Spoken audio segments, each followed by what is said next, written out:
మా హస్బెండ్ వాళ్ళ అక్కకు కూడా 11:30 ఆ టైంకి కాల్ చేసి మీ ఎవ్వరు ఆమెకి ఫోన్ చేయకూడదు, మీ ఎవ్వరు ఆమెతో మాట్లాడకండి అంటే ఆవిడ నాతో మాట్లాడడం మానేసింది. ఆవిడ తిరుపతిలోనే ఉంటారు, రైల్వే కోడ్ నుంచి 30 కిలోమీటర్స్ దూరం. ఆవిడ మాట్లాడడం మానేసింది.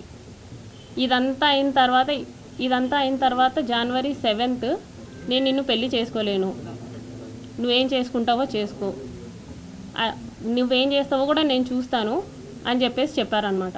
ఇదంతా చేసి నువ్వు పెళ్ళెలా చేసుకోకుండా ఉంటావు, 1.5 సంవత్సరంగా నువ్వు నన్ను ఎంత నాశనం చేసావు, పెళ్ళెలా చేసుకోకుండా ఉంటావు అనేసి నేను అడిగాను.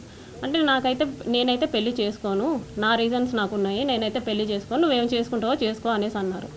ఆ తర్వాత అతని ఫోన్స్ 2 స్విచ్ ఆఫ్. మరి ఎందుకు స్విచ్ ఆఫ్ నాకు తెలియదు, బ్లాక్ ఏం కాదు, ఫోన్ స్విచ్ ఆఫ్. అతను కాంటాక్ట్ అయ్యే వే కూడా నాకేం లేదు, ఇన్స్టాగ్రామ్ లేదు, ఫేస్బుక్ లేదు, ఏమీ లేదు.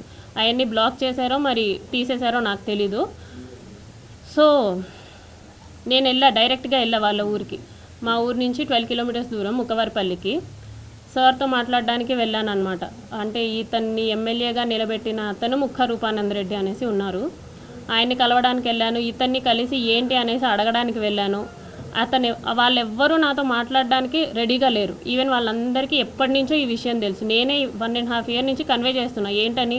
వాళ్ళ పేరెంట్స్కి కానీ, ముక్క రూపానంద రెడ్డికి కానీ, వాళ్ళ వైఫ్కి కానీ అందరికీ నేను చెప్పుకుంటూ వస్తున్నాను.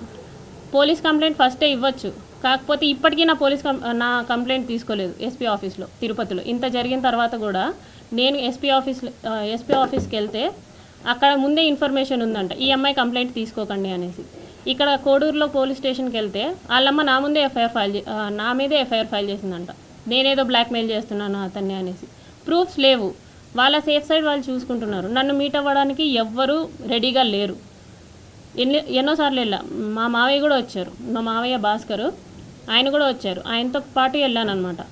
వాళ్ళు పెద్ద వాళ్ళు వచ్చినా కూడా, మా తరపున వాళ్ళు ఎవరు వచ్చినా కూడా వాళ్ళు మాట్లాడడానికి రెడీగా కూడా లేరు. వాళ్ళ అమ్మ నాన్న కానీ, ఫోన్ కాల్స్ కానీ, ఏదైనా కానీ మాట్లాడడానికి రెడీగా లేరు. నేను చాలా ప్రయత్నించిన తర్వాతే ఇప్పుడు మీ అందరి ముందుకు వచ్చా. మొన్న సంక్రాంతికి చంద్రబాబు నాయుడు గారు నారావారిపల్లికి వచ్చారనమాట. ఎస్పీ ఆఫీస్లో తీసుకోవట్లేదని చెప్పేసి నేను డైరెక్ట్గా చంద్రబాబు గారికి ఇచ్చాను కంప్లైంట్.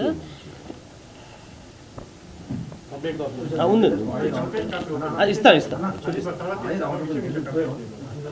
జస్ట్ చూపించేస్తాను, అంటే ఇంతవరకు చెప్పలేదు.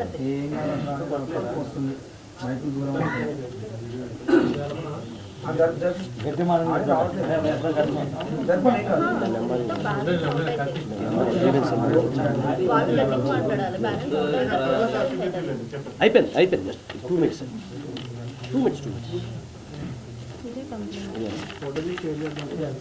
అది ఉంది కదండి, కాపీ అది కదండి. అంటే మీకు అంటే యాక్చువల్ నా కంప్లైంట్ అయితే ఊనే చూపించడానికి, కంప్లైంట్ అయితే ఏమి ఇచ్చారు జస్ట్ చూపించడానికి అంతే.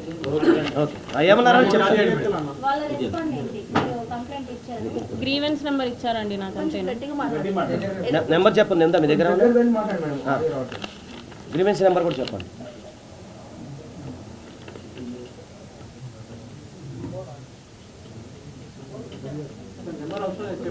ఇది గ్రీవెన్స్ నెంబర్.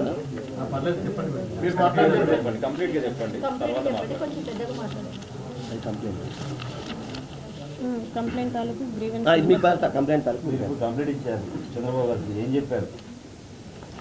ఆయన అర్జీలు తీసుకుంటారండి, ఆయన అప్పుడు అర్జీలు తీసుకుంటారు ప్రజల దగ్గర నుంచి. నేను బ్రీఫ్గా ఎక్స్ప్లెయిన్ చేశాను, సో దట్ ఎమ్మెల్యే విషయం అయితే నన్ను పిలిపించైనా మాట్లాడతారు అన్న ఎక్స్పెక్టేషన్స్తో నేను వెళ్ళాను అనమాట. కాకపోతే ఆయన ఏంటంటే అంతమంది ప్రజల్లో జస్ట్ అందరి నుంచి తీసుకునేలాగా అర్జీలు తీసుకొని కలెక్టర్ ఆఫీస్కి చేరవేస్తే నాకు కలెక్టర్ ఆఫీస్ నుంచి గ్రీవెన్స్ నెంబర్ వచ్చింది.